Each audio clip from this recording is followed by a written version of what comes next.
Kanang na-appreciate man ako both.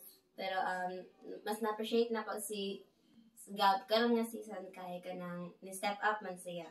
But of course kana appreciated gapon ako si Jan. Tungod kay ni kanang saligan po siya at the same time siya po mo siyang grabe og productivity. Okay. So ang tagaan ako og 1 points na lalaki is si Brother Ando kay grabe kay siya ka ganang ang iyang kasing-kasing ba is gibutang gyud niya gyud sa pag-edit sa pagtrabaho ba. So nindot kayo ang resulta sa iyang pag-edit. So sa 2 points si Jan kay kan biskan og katugon puguson gyud niya og edit. Mo nang grabe po kay iyang kasing-kasing ba kay kanang dili siya gusto ay katugon siya pero iyang gibugos ang iyang mata ba para mubuka. Si Gabriel dili siya kay dili kay siya mag kanang mo kita nga ni lakaw siya ba mulakaw sa buwis na stable permanente. Tapos kaduha is si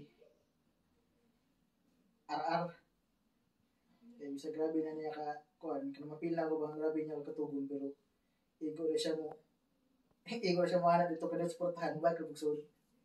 Kung pag-add 2 points kay sa managers, si Ate Bella. Manager gapon, si Ate Jess ang 1 point. Sa karon ng week, sila ang pinaka-ating team. Sila. Bye! Ay, nang kala na. Ando. 2 points. Sorry. Katong nagkuan Dugay binaka-out ba? Nakakuan siya. Nakatabang. Then 1 point din ka-March. Kay kuan. Naka-edit. sa kuan client. Sa dili niya client. 2 points for Grace. Kay sa unsa niya ka explain ba sa kay reason. Sa unsa niya ka busy, sa unsa siya ka kanang nagabuluhatunon, siya time for the family. Tambang.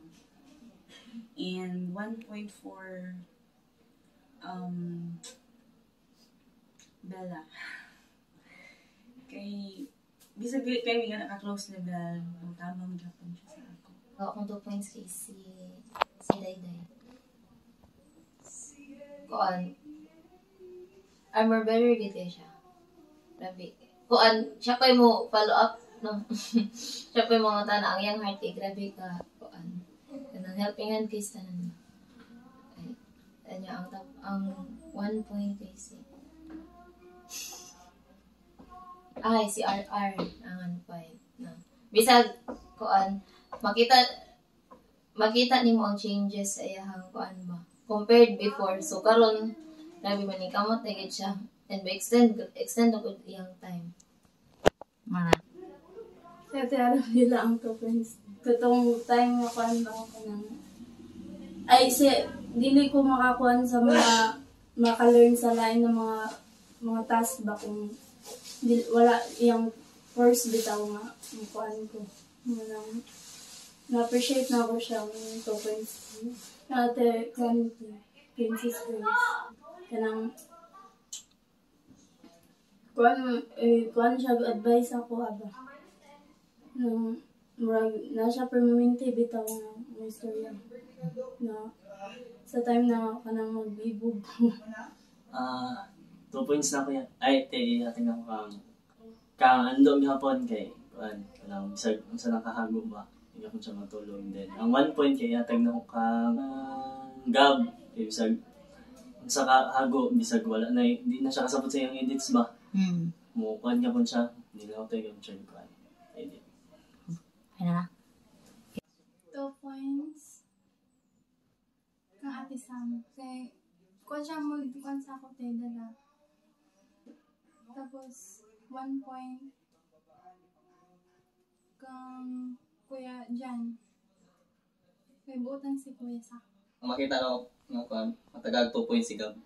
Kuan mga kaysa karon no pigeon tayo siya. Ang 1 point ka Jan. Kay. Nangusog naman siya. Naninood na ba? Pinapangin 2 points kay ano si Aina. Kay appreciate na ako iyang nakugi Kay bisan pag gabi bilar siya sa balay pagid, then study pagid adong Wednesday.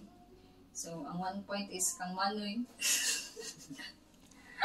Na 1 point kay kuan. Grabe bisag struggle kay para for the pila is me 1 week. Pero na-appreciate na ako sa Manoy 1 point. Pero mas appreciate ako sa ina.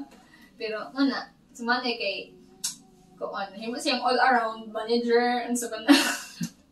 Ito, 1 point naman eh. Sa akong 2 points si Ate Bella, tapos Kaya nga naman.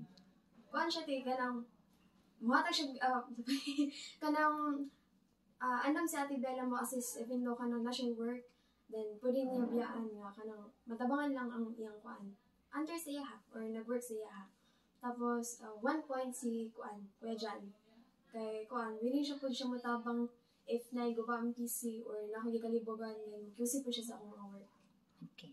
Ato is pila kay siya may mas dali na madula na diba din ang kadua is sa si Juan Giselle. Okay.